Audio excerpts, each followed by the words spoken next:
फिर इस भक्ति रूपी मार्ग में बाधक बन जाता है।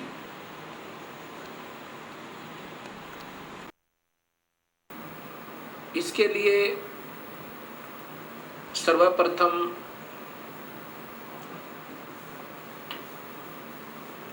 सृष्टि रचना का ज्ञान होना बहुत जरूरी है। जब तक हम सृष्टि रचना को ढंग से नहीं समझ पाएंगे तब तक हम इस सत्य ज्ञान को नहीं कैच कर सकते, नहीं पकड़ सकते, नहीं समझ सकते। सृष्टि रचना के बारे में अभी तक समाज को, भगत समाज को, अपना कोई समाज नहीं है, कोई धर्म नहीं है हमारा एक ही धर्म है, मानव धर्म, और जीव अपनी जाति है। ये सबसे पहले हमने याद रखना चाहिए। जीव हमारी जाति है, मानव धर्म हमारा, हिंदू मुस्लिम सिख ईसाई ये धर्म नहीं कोई न्यारा है।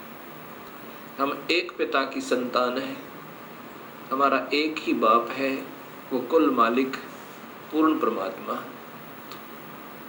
और पिछले इतिहास को अगर हम देखें उसमें ना कोई हिंदू था, ना मुसलमान, ना सिख, ना ईसाई।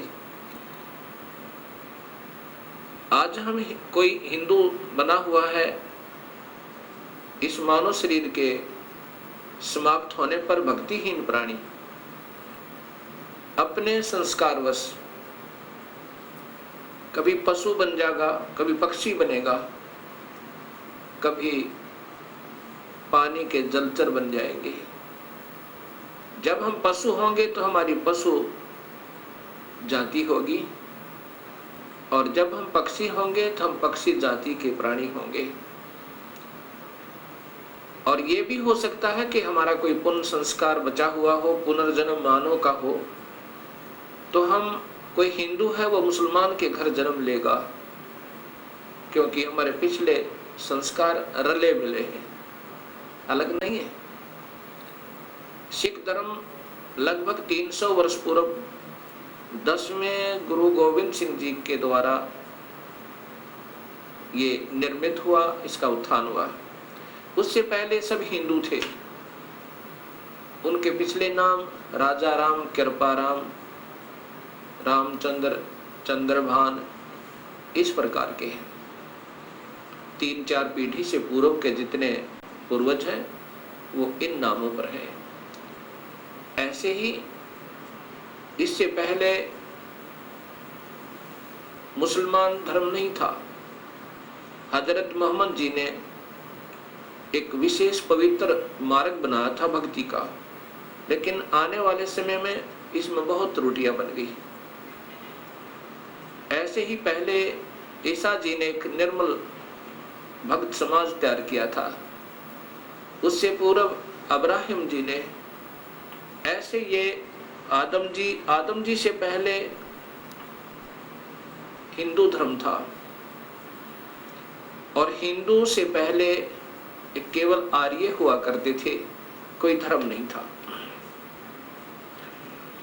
अब हमने ये विचार करना पड़ेगा कि हम दो नहीं हैं। जहां से भी भक्ति प्रारंभ होती है वो निर्मलता के आधार पर है। बीड़ी, शराब, मांस, तंबाकू उसमें कभी प्रयोग नहीं होता, और केवल एक प्रभु की ही साधना प्रारंभ होती है। आने वाले समय में उसमें त्रुटियां आ जाती हैं, मनमुखी गुरु लोग उसमें ढेर सारी त्रुटियां पैदा कर देते हैं, और जिसके कारण वो समाज का प्रारूप बदल जाता है, भगत समाज का, उस धर्म का एक प्रारूप बदल जाता है, वास्तविकता नहीं रहती। फिर ऐसे ही सदियों उपरांत फिर ये मार्ग प्रारंभ होता है। उसमें प्रारंभकर्ता को कठिनाइयां अवश्य आती हैं। समाज समझता है कि ये निंदक है, सभी को की साधनाओं को गलत बता रहा है। बिल्कुल नहीं, गलत उनको लगेगा ये मार्ग जिनको स्वयं शास्त्रों का ज्ञान नहीं और उनके गुरुदेव अधूरे हैं, जिन्होंने आज तक ये नहीं बताया कि ये सृष्टि कैसे रचेगी, जबकि शास्त्रों में विद्यमान है ये सारा ज्ञान। अब सबसे पहले हमने सृष्टि रचना का सही ज्ञान होना चाहिए। तो अब दास आपको सृष्टि रचना बताना चाहेगा। सर्वप्रथम केवल एक ही प्रभु था, उसका नाम कबीर है। वास्तविक नाम उस परमात्मा का कबीर है। वो अनामी लोक में, अकय लोक में रहता था और वहीं पर हम सब जीव उसी परमेश्वर कबीर में समाये हुए थे। उसके बाद उस परमात्मा ने स्वयं प्रकट होकर, अर्थात अपने उस अनामी लोक में स्वयं ही तीन नीचे के लोकों की ओर रचना की। अलख लोक, अगम लोक, फिर अलख लोक और नीचे का सतलोक। फिर सतलोक में आकर के उस परमेश्वर ने अन्य रचना की। सर्वप्रथम एक शब्द से 16 द्वीपों की रचना की। उसके बाद 16 शब्द फिर उच्चारण किए, उनसे अपने 16 पुत्रों का निर्माण किया, उनकी शब्द से उत्पत्ति की, वचन से, और उनको उन 16 द्वीपों में रहने की आज्ञा दी। उनमें से एक पुत्र अचिंत को उस सत पुरुष ने, क्योंकि सतलोक में उपमात्मक नाम उसी कबीर परमेश्वर का सतपुरुष, नि अक्षर पुरुष, परम अक्षर पुरुष, शब्द स्वरूपी राम, अकाल मूर्त, पूर्ण ब्रह्म, ये उनके उपमात्मक नाम हैं और वास्तविक नाम उस परमेश्वर का कबीर है।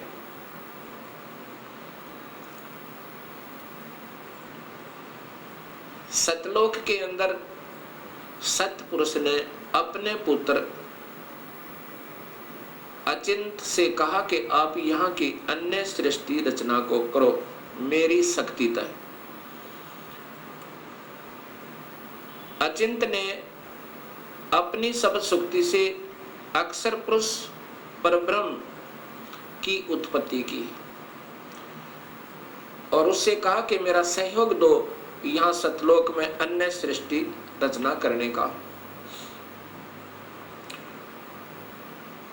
अक्षर पुरुष अर्थात ये परब्रह्म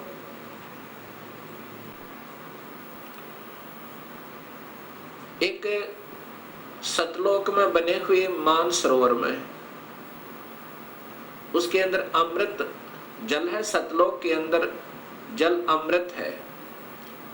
उस अमृत सरोवर में प्रवेश कर गए और वहां आनंद से विश्राम करने लगे। अक्षर पुरुष को निद्रा आ गई। सतलोक के अंदर श्वासों से शरीर नहीं है। काफी समय तक सोते रहे। तब सतपुरुष ने अपनी शब्द शक्ति से एक अंडा, जल अमृत तत्व से एक अंडा बनाया और उसमें एक आत्मा प्रवेश की।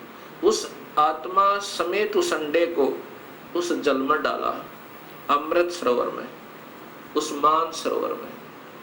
वो अंडा गड़गड़ गड़गड़ करता हुआ नीचे जा रहा है तो अक्षर पुरुष अर्थात इस पार ब्रह्म की निद्रा भंग हुई। जब ही कोई अधूरी निद्रा से जागता है उसके अंदर कुछ कोप होता है। अब जो ही उसने अपनी कोप सहित दृष्टि से देखा कि मेरी निद्रा किसने भंग कर दी, तब उसका वो कोप उस अंडे पर पड़ा। अंडा दो भाग हो गया। उसमें से ये ब्रह्म निकला, क्षर पुरुष। ब्रह्म अर्थात क्षर पुरुष, इसी को